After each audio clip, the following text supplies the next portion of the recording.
אחתי על אבושה, על יעלסו אויבי לי.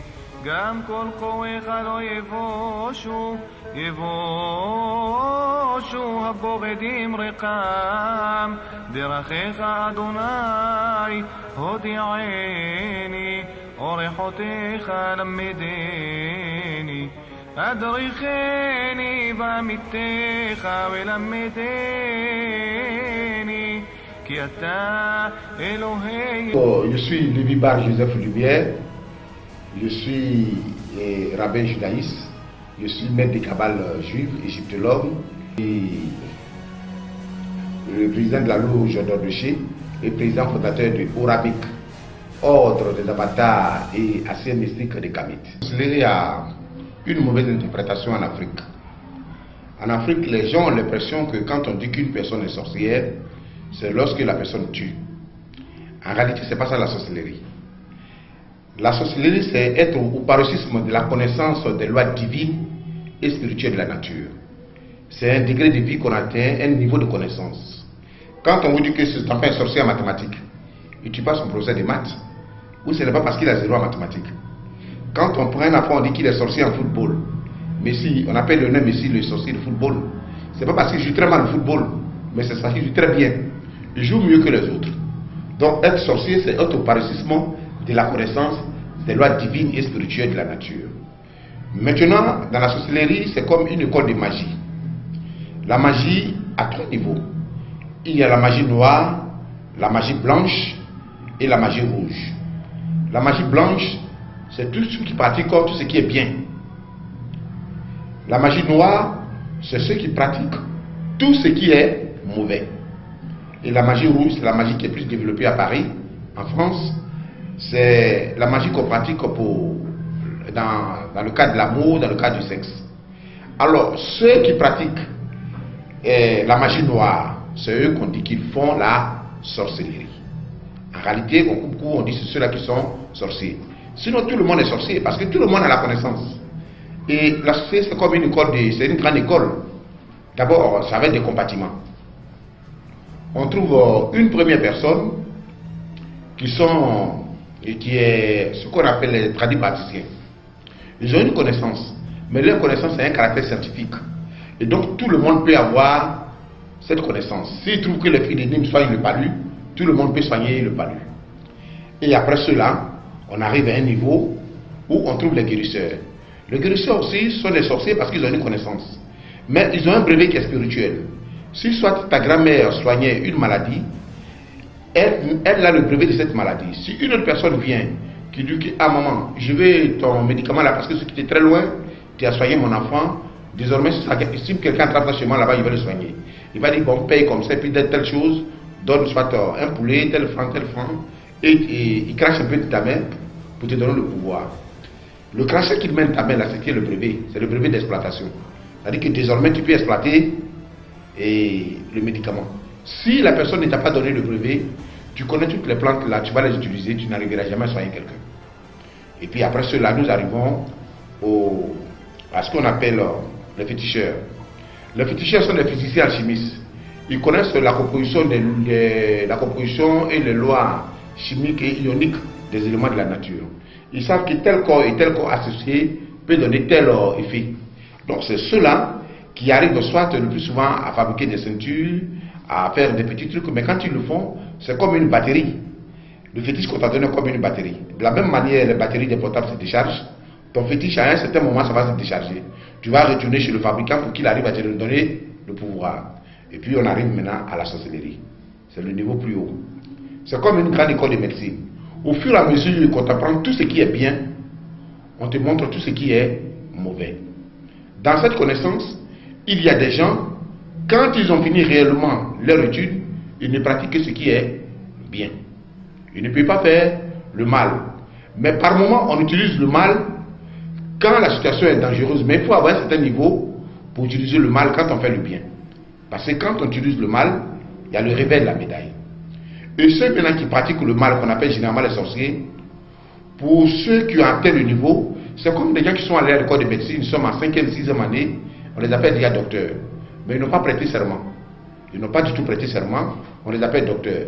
Si l'individu n'a pas prêté serment, ils vont toujours, il n'a pas encore prêté, il n'a pas encore fini, il n'a pas soutenu, il n'a pas du tout soutenu.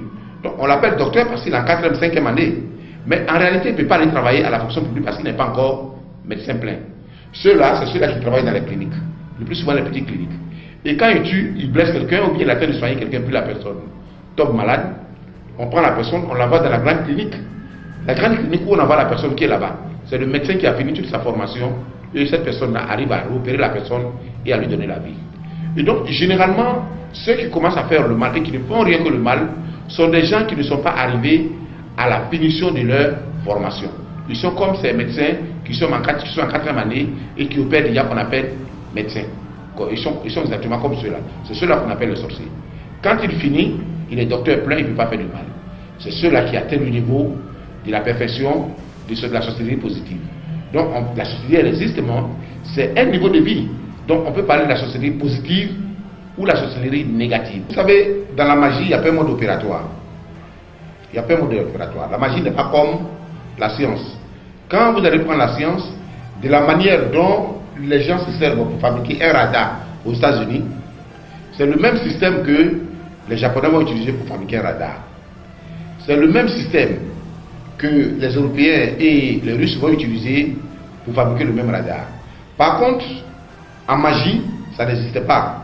La manière dont un Béninois va procéder pour faire pleuvoir ou bien faire tomber une pluie ici, ce n'est pas la même manière qu'un Chinois va procéder pour faire tomber une pluie. Ce ne sera pas la même manière qu'un Ivoirien va procéder pour faire tomber une pluie. Si vous arrivez au Mali, les Maliens n'utiliseront pas la même manière pour faire tomber une pluie. Et donc, en magie, il n'y a pas de mode opératoire qui est universel. Vous voyez? Et donc, la sorcellerie, la magie, c'est une forme de magie. Ça diffère. C'est pour cela que quand les gens écrivent sur un thème en magie, chacun écrit selon l'expérience qu'il a eue. Et c'est pour cela qu'il n'y a pas une loi universelle et les gens, pour un seul thème, les gens peuvent écrire des multitudes de livres. C'est pour cela que dans la pratique de la sorcellerie ou bien de la magie, on demande que chacun même lui-même ouvre ou bien apprenne sa voie, il découvre sa voie. Parce que la base d'abord, c'est les yeux spirituels. Il faut d'abord arriver à avoir les yeux spirituels. Et le deuxième point, après les yeux spirituels, il faut avoir le maniement des armes spirituelles. Et le troisième point, il faut arriver à te déplacer. Alors, si on te casse les ailes et que tu ne peux plus te déplacer, si tu ne vas plus, tu n'es plus rien. Donc, on peut te déposséder de ton pouvoir. Oui, vous savez que Dieu se révèle à chaque peuple selon les traditions, les mœurs et les civilisations de chaque peuple. Donc, chaque peuple connaît Dieu selon sa tradition, sa coutume, sa civilisation.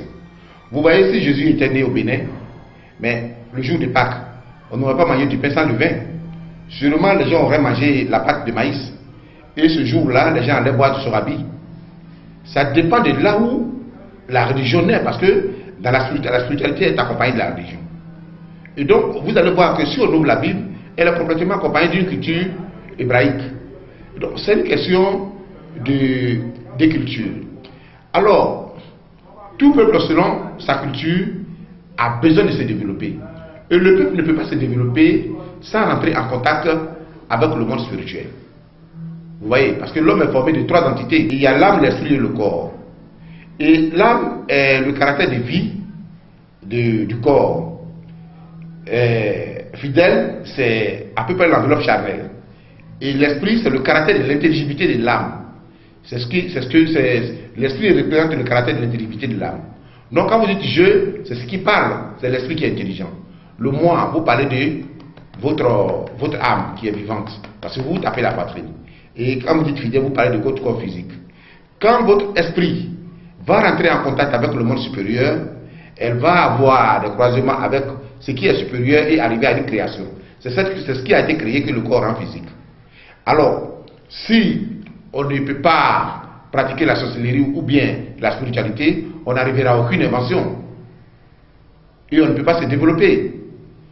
Tout peuple qui arrive à se développer a forcément besoin de rentrer en contact avec ce qui est spirituel. Vous savez qu'ici, la sorcellerie est beaucoup négative.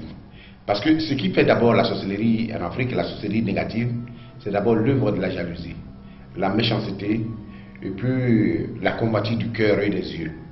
Généralement, l'Africain, quand un seul Africain monte un Sud-Africain commence à grimper un arbre où il y a suffisamment de manguiers, au lieu de l'aider à grimper, pour qu'il arrive à accueillir beaucoup de mangues pour tout le monde, ceux qui sont en bas préfèrent retirer pour que tout le monde reste à terre.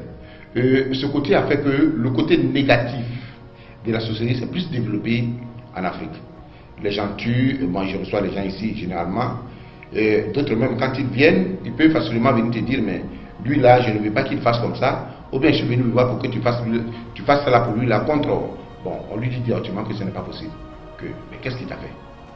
Qu'est-ce qu'il t'a fait? Et généralement les arguments qui avancent, ce n'est pas bien. C'est vrai, en magie, il y a ce qu'on appelle utiliser le feu pour éteindre le feu. S'il s'avère que l'un des parents est fortement contre toi, qu'il veut te tuer, qu'il t'embête, et on trouve tout le moyen, on trouve qu'à tout moment il va t'embêter et qu'il est fort, nous on crée des conditions pour qu'il meure. En ce moment-là, nous considérons que nous n'avons pas commis de péché. Mais il est clair, et il y a beaucoup de choses qui les gens confondent. Ils confondent la sorcellerie et le sort. Vous savez, en sorcellerie, on dit on a mangé telle personne, mais le corps là, on le retire à la mort, puis on l'enterre. Comment est-ce que quelqu'un qu'on a mangé, on peut l'enterrer? En réalité, on ne mange pas quelqu'un. Généralement, pour que quelqu'un arrive à te manger, il faut qu'il arrive à avoir un lien de sang avec toi. Parce que nous sommes dans une société où vous êtes tous comme des moutons. Et chaque mouton a un propriétaire. Est-ce que vous pouvez vous mettre dans la rue comme ça et attraper le mouton et quelqu'un le manger? Vous savez que vous allez à la police. Et donc, personne ne peut tuer une personne lorsque la personne n'a pas un lien de sang. Par contre, si quelqu'un n'est pas content de toi, il peut te lancer un sort. Et le sort peut te tuer. Alors c'est comme si tu as tapé un mouton avec un pilon, et le mouton, il marche un peu, il va un peu loin, et puis il meurt. Mais s'il meurt, c'est son propriétaire qu'on appelle. Mais est-ce que celui qui l'a tapé peut le manger? Non, parce que ce n'est pas son mouton. En ce moment-là, on parle de sort. Donc la société même aussi a deux niveaux. Alors, dans le vampirisme, on mange complètement le corps éthérique. Et c'est des pratiques mystiques. Depuis des siècles, vous voyez ici, ça c'est exemple comment devenir vampire au niveau de l'Europe. C'est des grandes pratiques que nous avons. Je l'associe au comportement africain. Ça c'est le vampirisme. Ça c'est un système européen. Et ici, comment on se transforme, on prend le corps de n'importe quel animal. À un certain moment, l'homme commence à avoir des dents et tout ça. Mais c'est des pratiques. On peut initier quelqu'un à cela, comme on peut l'initier aussi, on peut l'initier d'une manière traditionnelle africaine. Voilà. Et donc, ça c'est le vampirisme à un haut degré. Vous voyez. Parce que, d'abord, la société est identitaire. Quelqu'un par amour peut t'initier, ou bien par méchanceté peut t'initier. Ça c'est un.